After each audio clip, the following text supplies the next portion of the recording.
আসসালামু আলাইকুম। দেশি কিচেন বাই আয়াত থেকে। আজকে আমি মাছ মাংস কিছুই রান্না করব না। আজকে আমি আপনাদের নিরামিষ রান্না করে দেখাবো। এখানে আমি কেটে নিয়েছি আলু, ফুলকপি, গাজর, সিম।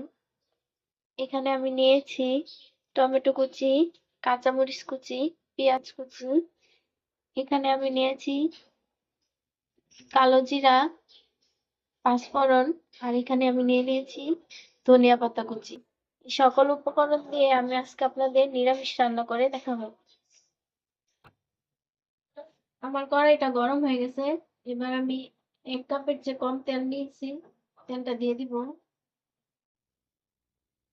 তেলটা গরম হয়ে গেছে, এবার আমি সবজিগুলো ভেজে নিব।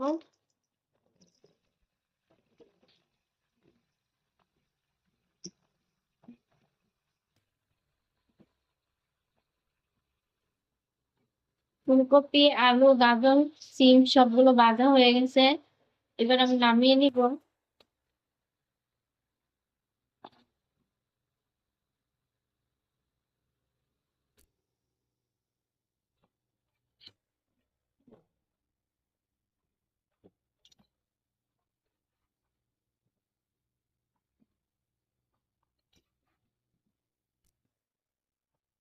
আমি ওই কড়াইতে আবারও তেল দিয়ে দিব, পরিমাণ মতো। 1 কাপের অর্ধেক কাপ তেল দিয়ে দিতেছি। পাঁচফোড়ন,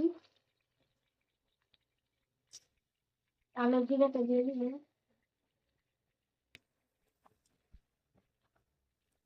কালো জিরা পাঁচফোড়নটা ভাজা হয়ে গেছে, এবার আমি পেঁয়াজ কুচিটা দিয়ে দিব।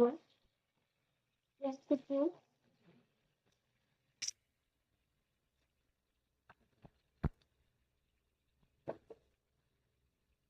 কাঁচামরিচ কুচি, সবগুলো আমি ভালোভাবে নেড়ে চেড়ে ভেজে নিব। 1 চামচ আদা রসুন বাটা,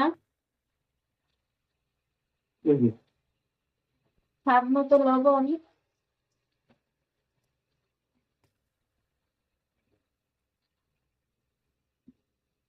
হলুদের গুঁড়ো 1 চামচ, মরিচের গুঁড়ো 1 চামচ। এবার আমি ভালোভাবে নেড়ে চেড়ে কষিয়ে নিব। সামান্য পানি দিয়ে দিবি।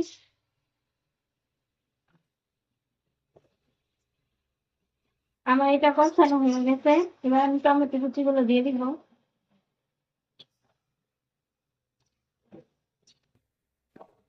টমেটো কুচিগুলো দিয়ে ভালোভাবে নেড়ে চেড়ে আর একটু কষিয়ে নিব।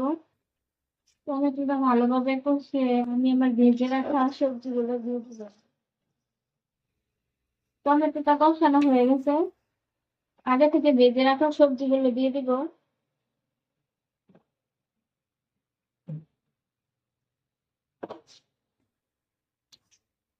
ভালোভাবে নেড়ে চেড়ে নিব। টমেটো, সিম, আলু, গাজর সবগুলো কষানো হয়ে গেছে আবারও। এবার আমি সামান্য পানি দিয়ে দিব।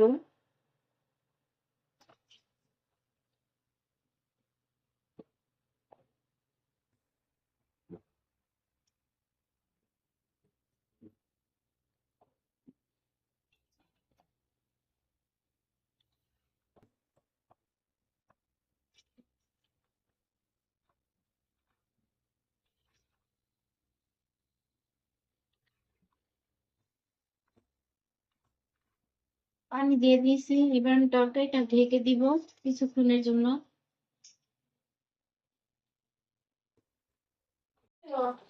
আমার তরকারিটা হয়ে গেছে, নিরামিষ তরকারিটা হয়ে গেছে। এবার আমি ধনিয়া পাতা কুচি দিয়ে দিব।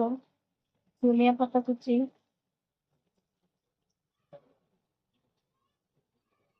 আর হ্যাঁ, যারা ইউটিউব থেকে দেখতেছেন সবাই আমার চ্যানেলটাকে সাবস্ক্রাইব করবেন, লাইক করবেন, কমেন্ট করবেন। আর যারা ফেসবুক থেকে দেখতেছেন তারা অবশ্যই আমার পেজে ফলো দিবেন, লাইক করবেন, কমেন্ট করবেন, শেয়ার করবেন।